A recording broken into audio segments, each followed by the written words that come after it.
Good evening, you're watching Estuary TV News. Coming up, we find out how a multi-million-pound training centre will help the fast-growing wind sector in our region. And we head to the home of the Red Arrows to take a look at their new Gate Guardian. And tonight's guest is Angela Greenfield from St Andrew's Hospice, here to talk about their latest fundraising events.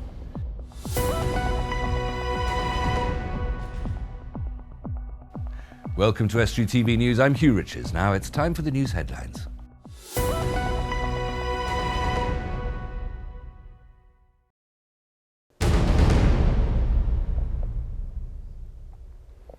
The first phase of a multi-million pounds regeneration project in Hull City Centre is underway.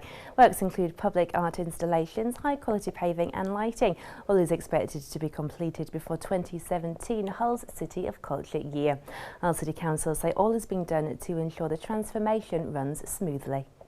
We're working with the contractor to try and minimise the disruption. The contractor is employing liaison officers to liaise with local businesses and other people that are affected by the works to minimise that disruption. But inevitably a scheme on this scale, in the time scale that it has to be completed, will cause an element of disruption, but I'm confident that people will recognise the fact that in the longer term the gain will be worth the pain. Humberside police have arrested and charged a man in connection with a reported rape in Cleethorpes. Christian Adrian, 42 of Cleethorpe Road in Grimsby, is charged with one count of rape. He has been remanded and is due to appear at Grimsby and Cleethorpes Magistrates Court. Land costing around £120,000 could be ring-fenced for a designated traveller and gypsy site in North East Lincolnshire, with Councillor Ray Oxby, portfolio holder for Regeneration Skills and Enterprise, saying by accommodating people visiting the area, it'll reduce the instances of people pitching up without permission. There are currently no temporary sites in the county. It is to be discussed in today's Cabinet meeting. And a 16-year-old from Grimsby is hoping to raise over £2,000 to make his sporting dream come true. Luke Easton has gained a place in the World Karate Championships in Indonesia in November and needs the cash to help with travel, accommodation and medical costs. I compete in kata, which is like a series of killer techniques all put together. So the top people in the world from each country get to go to Indonesia for the World Championships. So it's the best people in the world. Well, we have to pay for the flights and the hotel when they get there. Obviously his gis, which are the suits that they wear, those are £200 each. The whole trip costs around £2,000. Obviously we do actually pay for Luke to go, but it is all self-funded. And that's all from me.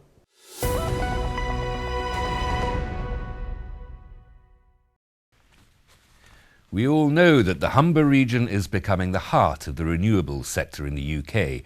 Recently, a company from the northeast decided to set up a training centre in the region to prepare people for work in the wind, petrochemical and nuclear industries. It's created 30 jobs and includes a 17-foot-high wind turbine. We sent our reporter along to find out more about this multi-million-pound centre. Very proud and pleased to launch our new Phase 1 state-of-the-art training facility at HCF Catch, and really it's a celebration of everything that AIS can bring to the region, from helping people to gain the necessary skills and training to enter into the energy sector and in particular renewables, but also to help to educate the local community. To access the right training, information, advice, guidance and make the right informed decisions to then progress onto a career in the energy sector and in particular renewables. We're opening the new facility obviously in Grimsby, which is we hope to bring at least another 30 different courses here, and obviously for us it's a fantastic position really for us to be in terms of growth for the business. We're demonstrating different ways that we can do rigging and lifting, also different ways that we can stay safe in the wind turbines on the ladder systems in different areas, and we're also doing some rope access training. It's essential. You can't actually work on the wind turbine or enter a wind farm without this type of training. But I think it's more than that really. What we're trying to do is encapsulate the skills within the region and help the region reinvent itself. And I'm sure with the can-do attitude and the right education, people can actually access a good program of activity which could finish with the right industry skills and training to then find employment within the sector. If we take the number of turbines that are about now at the minute with Centrica's Linen and Adowsing and Links, Dong, Westermost Rough, Eon Humber Gateway, those wind turbines will be doubled by the number of turbines that RWE are bringing when they build Triton Knoll. So it's very important again to have the centre here to be able to service those people. I'm a ground worker and I've currently done a training course, well just recently done a training course with AIS Training Group in the GWO wind farm renewable sector. So yeah, I'm looking to get a job in wind farms. The rigging and lifting gives them the skills they can use when they're in the industry, and the working at heights gives them a way to stay safe whilst they're doing it. The training is very, very important on both oil and gas platforms, on wind turbines. It's massively important that delegates come through the door, receive correct training from correct instructors, and go away with a confidence and the ability to do their job offshore with a knowledge and an understanding of what they need to be doing safely. The training alone gave me a lot of confidence in working offshore, because it is a bit daunting at times when you hear the stories, but you know, obviously going through the course, they fill you in on everything and it's very thorough, and now I feel confident that I can go offshore and work in the wind sector. Yeah. We hope to be the one-stop shop in this region, really. So we understand obviously the growth in this area, and what we're here to do is really to support the local economy, but also give the industries exactly what they need, which is good skilled labour. And if there's a story you'd like us to look into, then you can contact the news team either through the Facebook or Twitter pages, or email news@estuary.tv, or call 01472 3553. Do let us know what's happening in your area. Still to come tonight, we head to the home of the Red Arrows and take a look at their new Gate Guardian. And as always, we can rely on St Andrew's Hospice to put up its game when it comes to fundraising events. Here to tell us about two of them is Angela Greenfield, Events Coordinator at St Andrew's. Angela, thank you very much for coming in. How are you? I'm fine, thank you. Good, very glad to hear it. The first of these events is a scary walk. It is indeed. We've called it the Scare Hike. So the title says quite a lot about it, really. Well, first of all, where and when will it be happening? It takes place on the 24th of October, so it's literally sort of a week before Halloween, which is the plan, when it's nice and dark and scary, in Chambers Farmwood, which is just outside of Rugby, and it starts at 8 p.m. in the evening, so it will be nice and dark. It will be, and probably quite chilly and extremely frightening. Well, there might be a few surprises lurking in the wood. Okay, you're not saying any more than that? No, we're not saying any more. There'll be a few surprises. 7-mile walk in total. And how many people are you expecting? As many as we can get, basically. How long have you been doing these sort of slightly eccentric fundraising events? This is the first time for this one. We've not actually done this one before. See, we've been doing fundraising events forever, but we've never tried a scare hike before. Whose idea was it? We got the idea, really. There's another thing that takes place which is called the Fright Hike, which takes place in places like Sherwood Forest. And it's a similar sort of thing. It takes place in October in the dark. But with that one, you have to be prepared to walk about 38 miles through the night as well, which is a bit that's challenging. A fright in its own right, isn't it? So we thought, do something on those lines, but accessible to everybody. Okay, and how many people are you expecting? We'd like to get, a good 100, 200 people if we can. Well, because there's safety in company, isn't there? Well, there is safety in company. We've got quite a few already, but there's still places. What do people have to do to get involved? If they want to register, if they go to our website, they can register online. And your website is? It's standrewshospice.com. They can register online there, and we will send them out a registration pack with some sponsor forms so they can get sponsored. And, they just turn up on the night and face the dark. And all comers welcome, women, children, old people, dogs? There is an age limit. The lower age limit is 14, but anybody over 14 can take part. And it sounds as if maybe not one for people with heart conditions. No, anybody who might be easily spooked, we may not recommend it. Okay, and can people, it's a sort of, Halloween's become a much bigger thing in recent years in this country, I suppose, than it has been before. Can people come dressed up and... They can come dressed up if they want to, yes. There's no rules on what they wear. Excellent. As long as they wear suitable footwear. Okay, so you can expect a wet, boggy autumn night. Yes. On the 24th of October. Yeah. think that's absolutely fine. So the money is going to the hospice. How much are you hoping to raise? Again, it's swings and roundabouts. We would like to raise as much as we possibly can, so we do ask people to get sponsored, and we know some people know more people, they have bigger networks, so they can raise more than others. So there's no minimum. It's just whatever they can raise, really.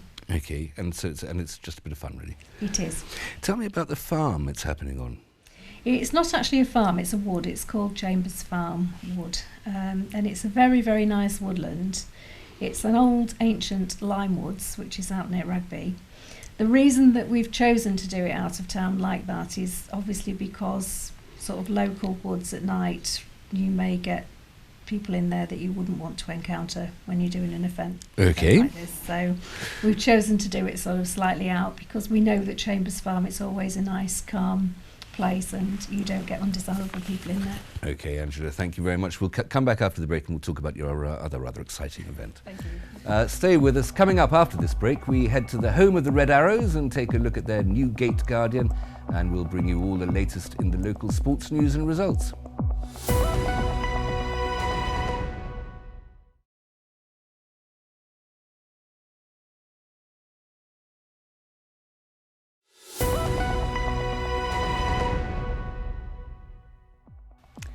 Welcome back, you're watching Estuary TV News. Still to come, we head to RAF Scampton and meet their new Gate Guardian, and we'll have the latest local sports news and results. Still with me is Angela Greenfield from St Andrew's Hospice, who is going to tell me about an even more terrifying fundraising event. It depends how you look at it. This is a fire walk. It is indeed. What happens in a fire walk? It's what it says, you walk over hot coals. Well, that doesn't sound very comfortable at all. I'm assured that it is very safe, that you go through this training process and a lot of it is to do with mind control and, steeling yourself up for the event. What, you control your mind so much that you don't burn your feet? You don't mind the searing pain of hot coals on the soles of your feet? Apparently, it's a challenge, and it is a challenging event, and the idea is that you face the challenge of walking on the hot coals. But what I've been told about it, and I've never done it, so I can't speak from experience, but what I've been told about it is that it's a very exhilarating thing to do. I bet it is. And that when you've finished it, you feel this huge sense of achievement, and that what you actually learn in the sort of run-up to it, in the hour or two beforehand, sort of sets you up for other things in your life as well, apparently. So, okay, like buying a sturdy pair of shoes, I imagine, would be one of those things. It's not. There is a sort of physics behind it, isn't there? It is perfectly safe because all the soles of your feet don't actually touch the hot part of the coal, as it were. There's some sort of layer of isolation, isn't there? There is a layer, isn't there? But it is hot, obviously. It's quite warm because you've got the flames underneath. But yes, it is perfectly safe. I don't know the science. You've got people who are going to be there, and they're offering this little an hour or so's worth of training beforehand. They are, yes, and they will make sure that everybody's okay. And who are these experts? It's a company called UK Firewalk, and they specialise in firewalks and what they call ice walks, which is walking over glass. Okay. Sort of crushed glass. Oh no, really? We're not doing that. Oh. We're just doing the fire. Okay, but it is perfectly safe. We should emphasise that. It's sort of more dramatic and a sort of, no doubt, a sense of great achievement having done it, but it's been done. And it's a great sort of tradition. It's an Indian thing, isn't it? It is. That's where it originates from. Gurus and yogis and Brahmins and things, they all sort of do this kind of thing. Where and when is this happening, the firewalk? This is taking place on Saturday the 7th of November. And it's taking place at the Rope Walk in Barton, which is a lovely spot sort of down by the water's edge. It is beautiful, sort of nature reserve around there, isn't there? It's the perfect place for this. Because, the reason for that as well is because we're doing it in conjunction with two other hospices. So we're doing it with Lindsay Lodge Hospice from Scunthorpe and Dove House from Hull. And we're calling it the Humber Hospices Fire Walk. So there's people going to be there from all. Emphasise that while it is a great achievement, it is not dangerous. No, so it's not dangerous. People who would like to come along and take part, they can contact you through the St Andrew's Hospice website? Yes, if they give us a call, because this one's not online, so if they give me a call on 01472 350 908 and we can get a registration form to them. Okay, that was 01472 350 908. Okay, that's the number to call if you want to walk on fire. Angela, thank you so much for coming in. Thank you. Military bases around the world are adorned with examples of decommissioned aircraft and hardware, which stand guard at bases as Gate Guardians. Now RAF Scampton has unveiled a new Gate Guardian to take up the mantle once held by the Lancaster bombers S for Sugar and Just Jane and a large tall boy bomb. We went along to find out what the new Gate Guardian would be, though I think that's fairly obvious. Gate Guardians are part of military institutions around the world, with examples such as the iconic Spitfire outside RAF Benson. RAF Scampton this week unveiled its new Gate Guardian to represent the history of the base. Today we've seen the unveiling of the new RAF Scampton Gate Guardian, one of the Red Arrow's famous hawks, which will now stand guard over Scampton with the public to see the very, very public face of the Royal Air Force. The Red Arrows and their now iconic Hawk aircraft are often considered the public face of the RAF, an organisation which sees the majority of its current action in foreign skies, which is why the Hawk was seen as a perfect fit for what the Gate Guardian symbolises. Historically, Scampton's role was as a bomber unit during the Second World War and then a V-Force unit, and its previous Gate Guardians commemorated that. Its current role as a fast jet flying base is for the Red Arrow, so a Red Arrow is absolutely perfect to commemorate the role that we do now and point us to the future. But what do the Red Arrows pilots think of their new Gate Guardian? Emmett Cox is the pilot in Red 5 and thinks it's a fantastic reminder of what Scampton and the RAF stand for, and thinks it's great how it's brought the Scampton community together. It's great. It's fantastic to be reminded as you're coming through the gate. It's a brilliant aircraft to look at. It stands out, as you can tell. Lots of people, not just from the Red Arrows, but people from all around the station, and indeed the community. You've got people from the nearby school, Cubs and things like that. It's brilliant to see. Wing Commander Harrop says the new Gate Guardian represents everything Scampton and the personnel there stand for and all the hard work they do. It's recognition of all the hard work. This is something that's been probably 5 or 6 years in planning. People have put a lot of effort into it, and through everyone's effort, concerted effort, we've got here with a fantastic bright red aircraft that shows Scampton off to its very best.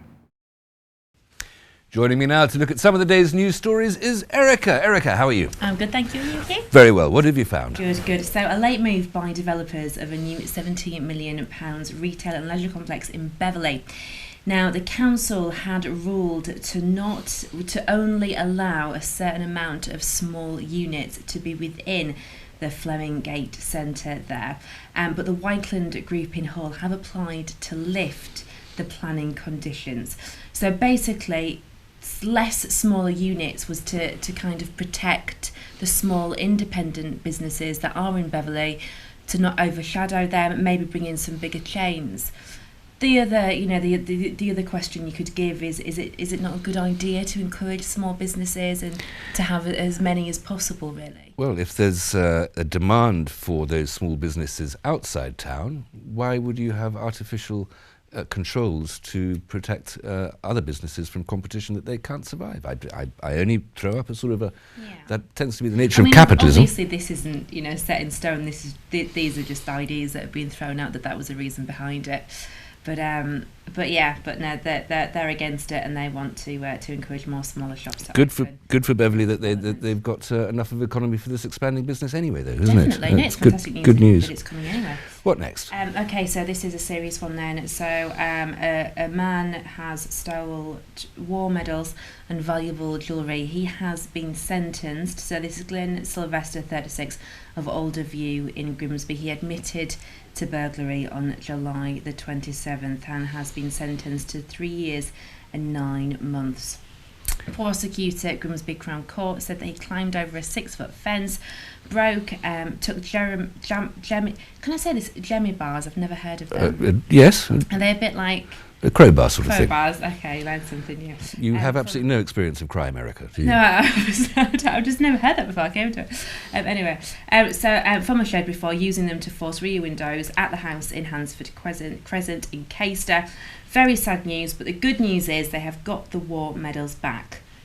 So at least it ended well in that way, and I think the war medals were owned by the victim's father, or were won in the Second World War by the victim's father, weren't they? Yes, the late father. So excellent. Good news, they've got those back. Good. They caught him.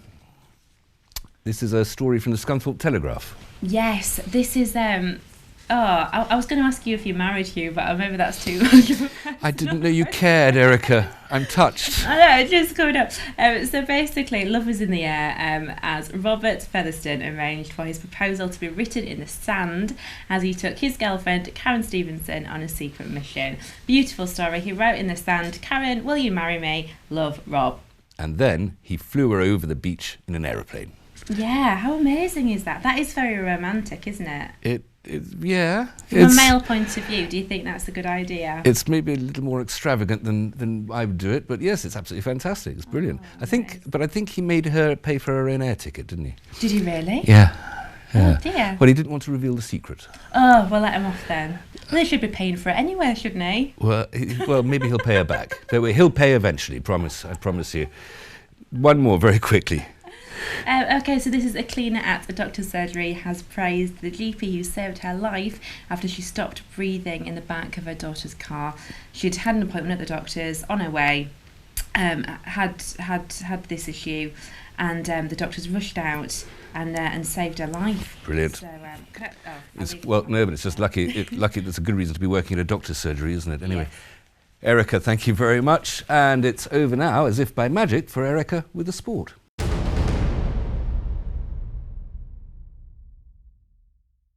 Grimsby Town beat Halifax 7-0 at Blundell Park last night. Town stormed ahead with their first goal in the 10th minute, with Pudrag Aymond scoring 4 goals, Omar Bogle 2 and Craig Clay 1. Grimsby are now unbeaten in their last 10 league matches and sit 4th in the table, 6 points behind leaders Forest Green. Halifax sit in 23rd with just 2 wins this season. Shoka Akpom and Abel Hernandez are set to return to the Tigers camp in high spirits ahead of Saturday's game when they face Sheffield Wednesday. Hernandez was successful in Uruguay in their 2018 World Cup qualifier against Colombia. The striker contributed a goal to their 3-0 victory. Akpom marked his debut for England under-21s with a late goal finishing from sealing a 3-0 win against Kazakhstan in Coventry. Scott Taylor has told HullFC.com he's looking forward to realising his dream of playing with the Black and Whites in 2016. The Hull-born prop says he would be fulfilling a lifelong ambition when he makes his early birds debut next season. The 24-year-old has had spells with Wigan Warriors and Salford Red Devils. Taylor has signed a 4-year deal. It's been reported that James Greenwood will remain at Hull Kingston Rovers next season. The prop forward has committed to a new 2-year contract with the club after enjoying a successful loan at there, joining from Wigan Warriors in May. The 24-year-old will remain in the squad for at least the 2016 and 27 campaigns. Well, that's the latest. If you do have a story, you can ring us on 01472 314461. Until next time.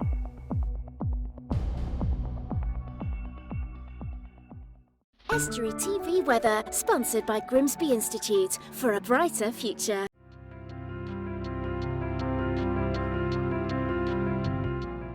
Hello and welcome to Estuary TV's weather. Another chilly start on Thursday with variable amounts of cloud through the day and sunny spells. Maximum temperatures of 13 degrees. On Friday, it'll be rather cloudy with the odd shower at times, but a lot of dry weather.